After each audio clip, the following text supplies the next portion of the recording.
We could have heard the word what a leader they are. Give me a chance and see how do I run a company.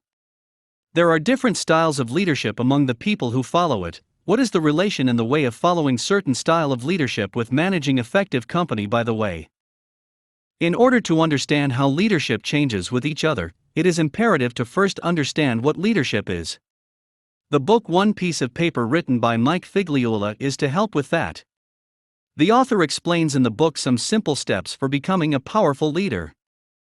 Mike begins with the basic question of what it would be like to be able to explain in a single paper what your leadership philosophy is. Wouldn't it be easier for those who work with you to read, understand, and not forget if you could write on the piece of paper? The newly joined teammate would celebrate you by lifting on their shoulder for such a clear, one-page manual. But Mike says we do not make the effort to maximize it, but we see the benefits in everything.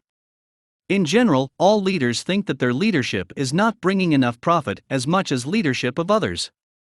So they think their leadership is wrong and tries to change it. Thus, one changes his leadership principles and leaves his originality and becomes another leader's guide. Thus, innovation in leadership becomes meaningless. Otherwise, the philosophy of leadership is as original and simple as success, credibility, and honesty will be high. No one will follow you if you do not know where you are going. Author explains in detail the need for you to set a separate goal and quality measurement for yourself. He also gives examples of some questions that may help. What do we get out of bed in the morning to do? What kind of future do we think we have? What principles do we intend to live by? How do we get back on track if we stumble and fall? And to what extent are we going to be responsible for our actions? A leader should be a beacon in the lives of those around him. It should not be taken as granted money. It should be meant to make them felt who they are. Success is guaranteed to the extent that we clarify and develop the leadership policy.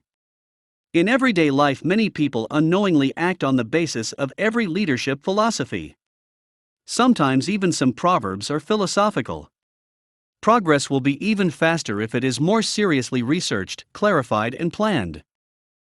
Finally, leadership is all about individuality. So you have to get down to it completely. No book can say this in its entirety. Mike concludes that the best leader is the one who understands and absorbs.